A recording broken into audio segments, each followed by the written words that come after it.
Nadreen, मेरे पास जो information है उसके मुताबिक फजलुर रहमान साहब का मामला हल हो जाएगा। कुछ टेलीफोनिक राब्ते भी हो गए हैं, बिलावल जरदारी भी इसमें रोल प्ले कर रहे हैं और फजलुर रहमान साहब भी थोड़ा पीछे हट गए हैं। और आने वाले वक्त में फजलुर रहमान साहब वाला मामला जो है, ज़्यादा उसके इम्कानात ये हैं कि उनका मामला हल हो जाएगा। काफ़ी फजलुर रहमान पे तनकीद करवाई गई, एक अदालत ने उन्हें तलब भी कर लिया। उसके बाद फजलुर रहमान के ऊपर जितने पॉलिटिकल लोग और जिनके ज़्यादा अच्छे फ़ौज के साथ ताल्लुकात हैं, उन लोगों ने फजलुर रहमान साहब के बयान के ऊपर बड़ा सख्त रद्द-ए-अमल भी दिया है। तो फ़िलहाल तो आपको कुछ दिखाई नहीं दे रहा। फजलुर रहमान साहब का मामला ये है ना कि जो उन्होंने बातें की वो सारी बातें ठीक हैं। ख़ास तौर पे जो लश्कर वाली बात की वो उनकी बात बिल्कुल ठीक है, 100% ठीक है। लेकिन जहाँ वो कमज़ोर जुमला बोल गए या जहाँ उनसे गलती हुई, वो जोशे खिताबत के अंदर ये भी कह गए कि जनाब तनख्वाह लेके शहीद होते हैं तो हम पे एहसान ना डालें। ये कमज़ोर जुमला ये नहीं करना चाहिए था। देखें, कोई तनख्वाह लेके तो नहीं ना, कोई वो शहादत शहीद के लिए तो आप उसको इज़्ज़त करते हैं ना। यानी मैंने आपको कल अपने वीलॉग में बताया कि एक्चुअली जब मेरे से ये सवाल किसी फ़ौजी ने पूछा तो मैंने कहा जी आपको आपके काम के लिए हम तनख्वाह देते हैं। तो उसने कहा जी क्या इतने पैसों के लिए कोई शहीद हो जाएगा? मैंने कहा नहीं, शहादत के लिए हम इज़्ज़त देते हैं, शहादत के लिए हम कदर करते हैं, हम प्यार करते हैं। तो शहीद का तो एक रुतबा होता है, जितने मर्जी इख्तलाफात हों, जो मर्जी हो, जो भी शहीद होगा अपने वतन की खातिर, अपनी कौम की खातिर, उसका एक रुतबा, उसका एक मर्तबा है जो उससे कोई नहीं छीन सकता। और तमाम कौमें अपने शोहदा की इज़्ज़त और कदर करती हैं। यही पाकिस्तान में होता है। हमारे लिए शहीद चाहे फ़ौजी यूनिफॉर्म में हो, चाहे हाथ में कलम पकड़ा हुआ अरशद शरीफ हो, चाहे वो पुलिस की यूनिफॉर्म में हो, चाहे वो किसी और इदारे का आदमी हो जिसके ऊपर अटैक हो जाए, या एक आम शहरी जो अपने कारोबारी ज़िंदगी के लिए बाहर निकला, या वो बच्चे जो अपनी पढ़ाई के लिए बाहर निकले, उनके ऊपर भी दहशतगर्द हमला कर दें और वो शहीद हो जाएं, तो हमारे लिए सारे शहीद बड़े काबिल एहतराम हैं और उनकी बड़ी इज्जत है। ख़ास तौर पे जो बॉर्डर पे अपने वतन की हिफाजत के लिए, अपने वतन की ज़मीन को बचाने के लिए मारा जाए, वो तो बड़ा ज़बरदस्त शहीद है और उसकी बड़ी कदर होनी चाहिए।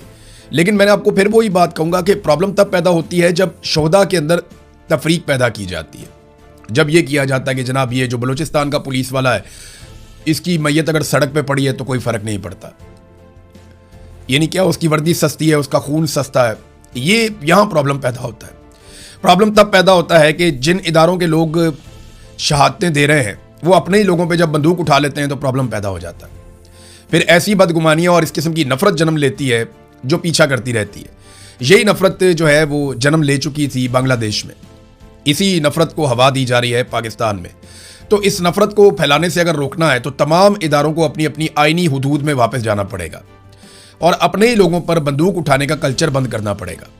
हाँ, अगर कोई मुजरिम है, किसी ने अगर जुर्म किया है तो पुलिस जाए, कानून के मुताबिक कार्रवाई करे, गिरफ्तार करे, अदालत में पेश करे और अदालत को इंसाफ करने दें। जिस तरह अदालतों को काबू किया गया, अदालतों में कब्जा किया गया, उसकी कोई मिसाल नहीं है। लेकिन एक बात मैं आपको बताऊं, फजलुर रहमान वाला मामला तो हल हो जाएगा। लश्कर वाला जो मौक़िफ़ है वो तो बिल्कुल ठीक है, लश्कर नहीं बनने चाहिए, लेकिन लश्कर बनेंगे। ये अचकज़ई साहब ने भी बता दिया और वो कैसे बनेंगे ये मैं आपको थोड़े दिन पहले बता चुका हूँ। देखिए, मैं आपको पहले इसलिए बता चुका हूँ कि मैं वो सारे इलाकों को जानता हूँ और वहाँ लोग मेरे साथ राब्ते में हैं। ये जो महमूद खान अचकज़ई है ना, ये भी बॉर्डर के करीब इनका इलाका है जहाँ पे ये रहते हैं, अफ़गानिस्तान के बॉर्डर के करीब। और इनके इलाके में भी अफ़ीम की जो काश्त है वो होती है और पूरे बॉर्डर के ऊपर हो रही है। तो मनशियात की काश्त अफ़गानिस्तान में नहीं होती है, पाकिस्तान में होती है और उसके वर्कर्स जो है वो अफ़गानिस्तान से आते हैं। रोज़ाना उनको राहदारी दी जाती है। कौन देता है? FCA वहाँ पे वो देते हैं। तो ये बॉर्डर क्रॉस करके आते हैं, यहाँ पे आकर काम करते हैं। बरामचा में बहुत बड़ी एक फैक्ट्रियों का पूरा एक हब है, एक पूरा इंडस्ट्री लगी हुई है मनशियात की। ये सारा माल वहाँ पहुँचाया जाता है, वहाँ से मनशियात तैयार की जाती है, फिर पाकिस्तान समेत पूरी दुनिया में इसको भिजवाया जाता है। इस कारोबार के पीछे कौन है? सहूलत कौन देता है? सिक्योरिटी फोर्सेस की मदद के बगैर आप ये कारोबार नहीं पाकिस्तान में कर सकते, क्योंकि मैंने खुद अपनी आंखों से देखा कि सिक्योरिटी का काफिला गुजर रहा है और दोनों तरफ मनशियात लगी हुई है, उसके खेत लगे हुए हैं, बीच में से सिक्योरिटी का काफिला गुजर रहा है। तो उनको नजर नहीं आ रहा कि ये क्या लगा हुआ है। सबको सारा कुछ पता है। ये मिलजुल के कारोबार होता है। अब वो जो लोग कारोबारी हैं जो ये सब करते हैं, उनके बारे में महमूद खान अचकज़ई ने एक ट्वीट करते हुए कहा कि उनसे लश्कर बनवाया जाएगा। देखिए, जो स्मगलर है या जो मनशियात का कारोबार करता है या जो जराइम पेशा लोग हैं, उनको अगर आप शेल्टर दे दें और उन्हें कहें जी आप बनाएं, आप बड़े बड़े लश्कर बनाएं, तो वो बना लेंगे लश्कर। उन्हें क्या फ़र्क पड़ता है? उनको ज़्यादा बंदूकें मिल जाएंगी, ज़्यादा गाड़ियाँ मिल जाएंगी, ज़्यादा फ्री हैंड मिल जाएगा, वो अपना काम भी करते रहेंगे। तो अचकज़ई साहब ने इस खदशे का इजहार किया। तो लश्कर बनाओ पॉलिसी जो है ना वो उल्टा नुकसान करेगी। कल को ये लश्कर आपके गले पड़ जाएंगे। फिर एक और बहुत अजीब काम होगा कि ये जो लश्कर आप बनाएंगे, बाद में वो तंजीमें जिनके साथ आपकी सुलह हो जाएगी, वो और ये लश्कर आपस में लड़ते रहेंगे। फिर टारगेट किलिंग भी शुरू हो जाएगी फ्यूचर में। हमने यही देखा है अब तक, और फजलुर रहमान साहब ने इसकी निशानदेही बिल्कुल दुरुस्त की है। लेकिन जहां पे शहीद वाले मामले में उन्होंने एक कमजोर बात की जिसका उन्हें नुकसान हो रहा है, पाकिस्तान तहरीके इंसाफ ने अक्लमंदी का मुजाहरा किया कम से कम फजलुर रहमान के इस जुमले के साथ। जो शोहदा वाला मामला है, इस मामले पर उनके साथ खड़े नहीं हुए, लेकिन बाकी तमाम मामलात में फजलुर रहमान का उन्होंने साथ दिया है। अब एक लम्हे के लिए आप सोचेंगे जो फजलुर रहमान ने स्टेटमेंट दिया, अगर इस तरह का स्टेटमेंट इमरान खान या उनकी पार्टी का कोई बंदा दे देता तो क्या होता। अभी तक ना जमीन आसमान इन्होंने एक कर देना था। इमरान खान वो आदमी है जो कहता है कि मुल्क भी मेरा है, फौज भी मेरी है। वो कहता है मैं मालिक हूं मुल्क का भी और फौज का भी मालिक हूं। और वो पाकिस्तान का इलेक्टेड रिप्रेजेंटेटिव भी है, यानी पाकिस्तान ने सबसे ज्यादा उसको वोट डाले हैं, तो पाकिस्तान का मालिक तो वही हुआ ना।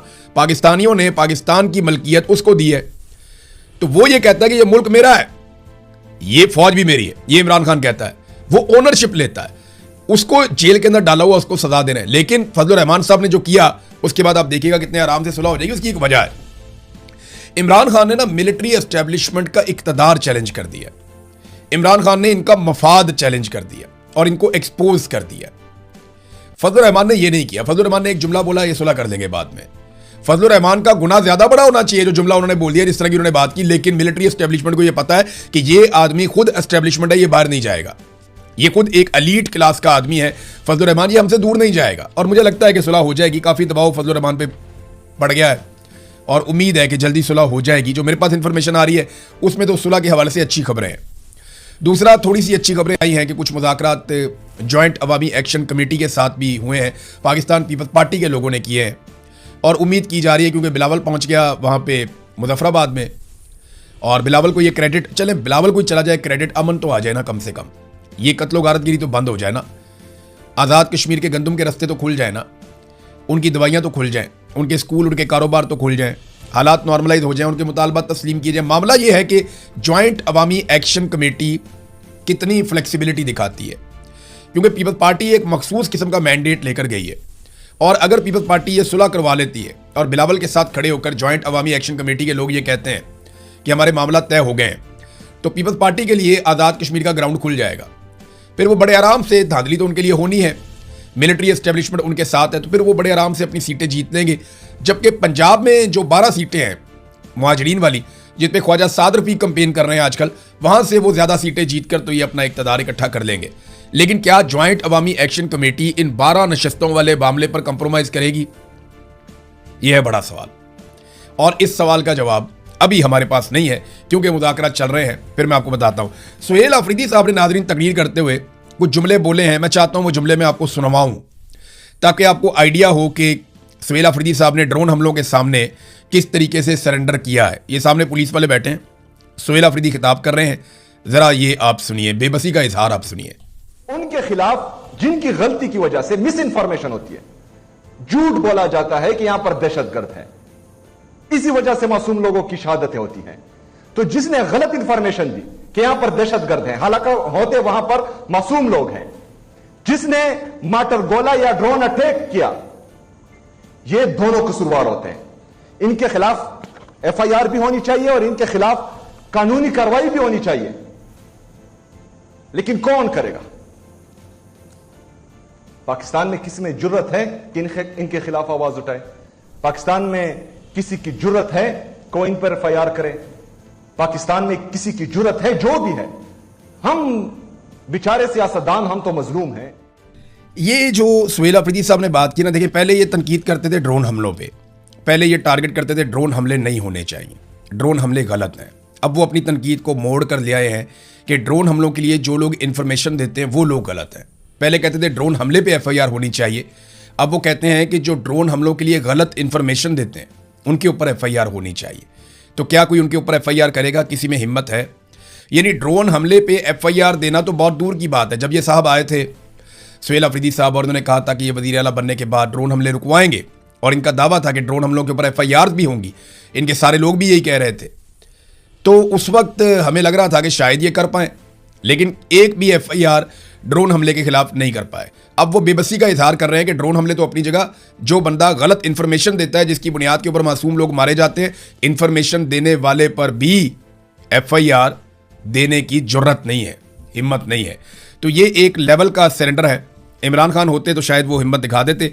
उन्होंने माजी में भी ड्रोन हमले बंद करवाए थे, हो सकता है वो करवा देते, लेकिन सुहेल अफरीदी साहब ने अमली तौर पे हाथ खड़े कर दिए हैं। हाथ तो नाजरीन खड़े हैं, ये आप देखें खबर, ये माहिर मईशत हैं, बहुत बड़े मईशतदान हैं, हसन जफर साहब। इन्होंने कुछ इंकशाफात किए और ये बड़े अहम इंकशाफात हैं। वो ये कहते हैं कि पिछले साल स्विट्जरलैंड में जो डेवोस कॉन्फ्रेंस हुई थी, उसमें हमारे जो हुक्मरान गए थे पाकिस्तान के, उन्होंने दुनिया के सामने पुराना रोना धोना शुरू कर दिया, जनाब हमारे यहाँ सिक्योरिटी के मसाइल हैं। तो इन्हें जवाब दिया गया, आपके सिक्योरिटी के मसाइल अर्जेंटाइन और मैक्सिको से ज़्यादा बड़े नहीं हैं। उन्होंने बहाना बना रखा है कि सिक्योरिटी मसाइल की वजह से मईशत आगे नहीं बढ़ रही, ना नौमन तेल होगा, ना राधा नाचेगी, ना सिक्योरिटी ठीक होगी और ना ही मईशत ठीक होगी। तो हम इसको एक बहाने के तौर पे भी इस्तेमाल करते हैं, ये हमारे मैशियात बता रहे हैं और हम दुनिया को जाके बार बार ये कहते हैं। फिर उन्होंने कहा कि हुकूमत को ये वाज़े तौर पे ऐलान कर देना चाहिए कि हम डिफ़ॉल्ट कर चुके हैं, और इसका उन्होंने सबूत भी पेश कर दिया। उनका ये दावा है कि पाकिस्तान डिफ़ॉल्ट कर चुका है, लेकिन हुकूमत इसे तस्लीम नहीं कर रही। हुकूमत को ऐलान कर देना चाहिए कि हम डिफ़ॉल्ट कर चुके हैं, क्योंकि डिफ़ॉल्ट की सारी निशानियां पूरी हो चुकी हैं। अगर आपका कर्जा GDP का 50% हो जाए तो यह डिफ़ॉल्ट की अलामत है, जबकि हमारा कर्जा GDP का 70% हो चुका है। ये जरा आप समझिए, जो कौमी पैदावार होती है ना, कुल पैदावार, कि एक साल में आपने क्या कुछ बनाया, कितने का बनाया, या सर्विसेज पे पैसे मिला लें आप, जो कुछ भी आप पैदा करते हैं, चाहे अजनास हैं, चाहे इंडस्ट्री है, चाहे कुछ भी है, चाहे सर्विसेज हैं, जितना कुछ आप जनरेट करते हैं एक साल में, उसको GDP कहते हैं। अगर किसी मुल्क की तमाम पैदावार या कौमी पैदावार पूरे मुल्क की जो है, जिसको GDP कहते हैं, उसका आध में उसका कर्जा हो जाए ना, तो वो डिफॉल्ट हो जाता है। लेकिन हम 70% तक हमारा कर्जा पहुंच गया है हमारे टोटल GDP के। तो पाकिस्तान को अनाउंस करना चाहिए, वो ये कह रहे हैं हसन जफर साहब। लेकिन पाकिस्तान डिफॉल्ट का इसलिए भी ऐलान नहीं कर रहा कि हमारा ग्रे एरिया बहुत बड़ा है, यानी पाकिस्तान जो है उसके और भी बड़े मसाइल हैं। और डिफॉल्ट अगर ये इस वक्त ऐलान कर देते हैं तो आसिम मुनीर साहब का मुकम्मल सरेंडर अनाउंस हो जाएगा कि मईशत में पूरी तरह नाकाम हो गए। क्योंकि एक भी फील्ड में आसिम मुनीर साहब कामयाब नहीं हुए, ये मैंने आपको बताया, मुकम्मल फेलियर हो चुका है मौजूदा रजीम का। और ये पूरी कहानी आपको इन 2 जुमलों में, जो अभी हसन जफर साहब के मैंने आपको बताए, मईशत के माहिर हैं, वो ये बता रहे हैं किस तरीके से हम सिक्योरिटी के बहाने बनाकर दुनिया को कहते हैं कि हम पैसे नहीं दे सकते, या हमारे हालात बहुत ख़राब हैं, हमारी मदद करें। और दूसरा, हम डिफ़ॉल्ट कर चुके हैं लेकिन हुकूमत अनाउंस नहीं कर रही, ये बात भी इन्होंने क्लेम किया।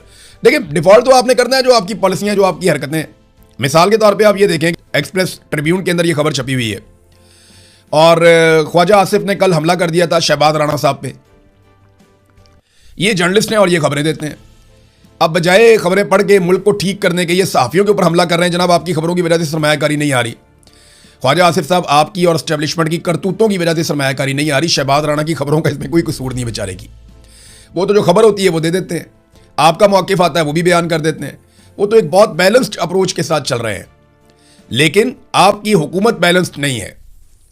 आपने जो घटिया पॉलिसियां बनाई हैं, आपने और एस्टेब्लिशमेंट ने, उनकी वजह से पाकिस्तान में सरमायाकारी नहीं आ रही।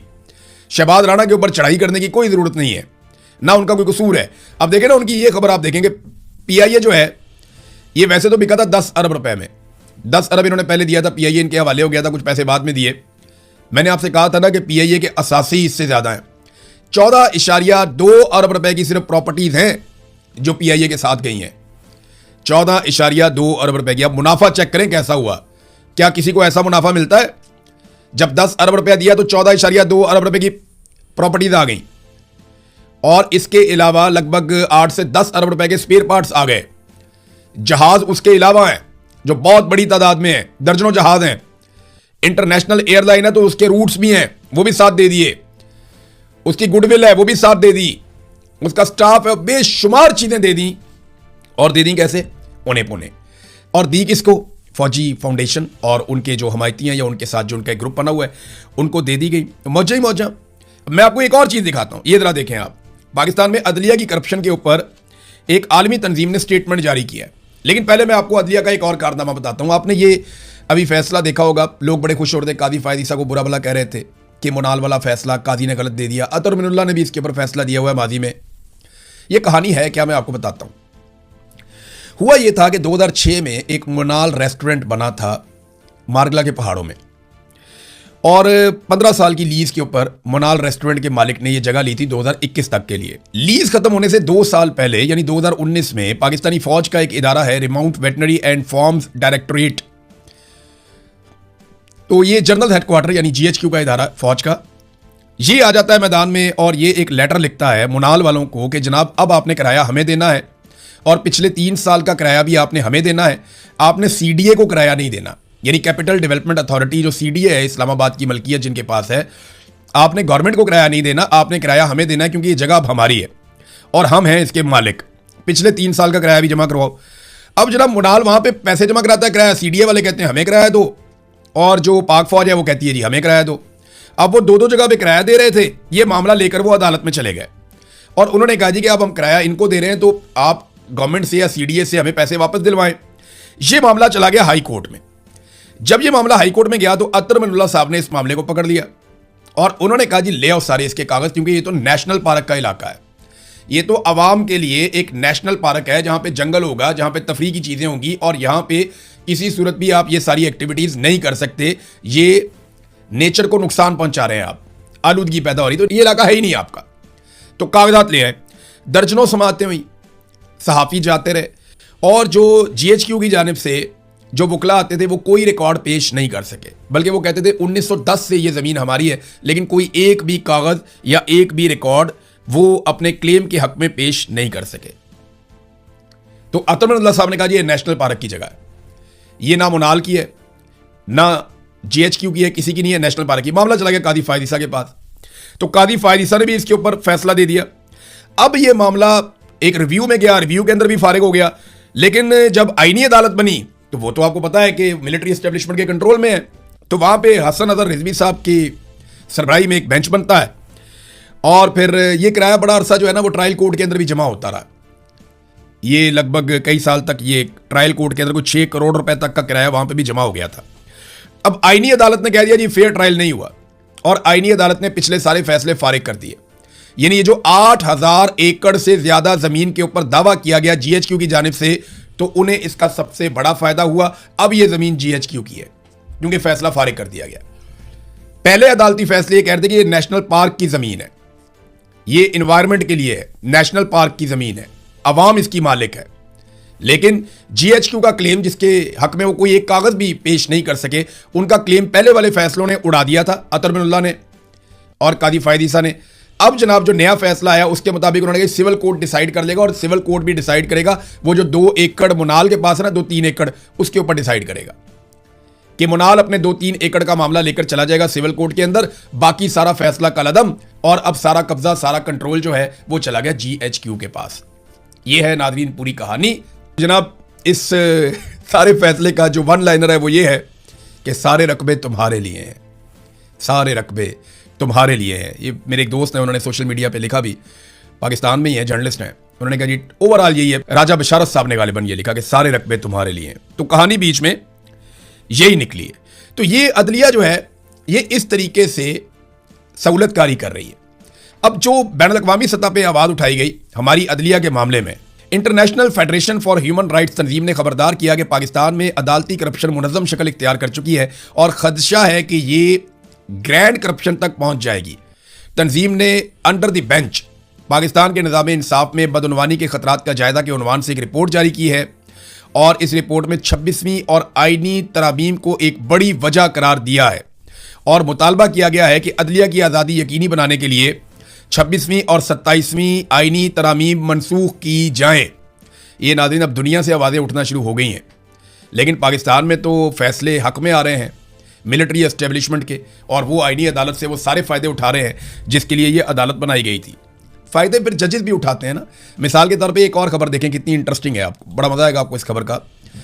ये जनाब पंजाब के जज साहिबान के लिए एक सहूलत दी गई है कि जितने भी जुडिशल अफसरान हैं उनको सब्सिडी के ऊपर गाड़ियाँ लेके दी जाएंगी और ये कीमती गाड़ियाँ जिनकी कीमत 40, 50, 60 लाख रुपए तक हो सकती है, 2.5 से 3 लाख रुपए में अफसरान इन गाड़ियों को खरीद कर अपने घर ले जाएंगे। यानी कितनी मज़े की बात है। जो गाड़ी आप मार्केट में जाते हैं और आप खरीदते हैं आपको मिलती है 50 लाख में, 60 लाख में, 40 लाख में, ये वाली गाड़ी जो जज साहिबान हैं या जो जुडिशियल अफसरान हैं, और बहुत बड़ी तादाद में है ये, इन्हें ये गाड़ी 2.5 लाख से 3.5 लाख के बीच में मिल जाएगी। तो मौजा ही मौजा। अब मुझे आप बताएं ना, ये वाले जजेस नून लीग के खिलाफ या पंजाब हुकूमत के खिलाफ कोई फैसला दे पाएंगे जिन्हें आपने इतनी बड़ी रिश्वत दे दी है, इतना बड़ा फ़ायदा आपने दे दिया है। पाकिस्तान में कहीं किसी को ये फ़ायदा नहीं है, लेकिन यहाँ पे ये फ़ायदा दिया जा रहा है। तो आप समझ जाए ना कि मामला कैसे चल रहा है। हर चीज़ को कंट्रोल करना है। अब तक के लिए इतने, अपना ख्याल रखिएगा, अपने चैनल का भी। अल्लाह।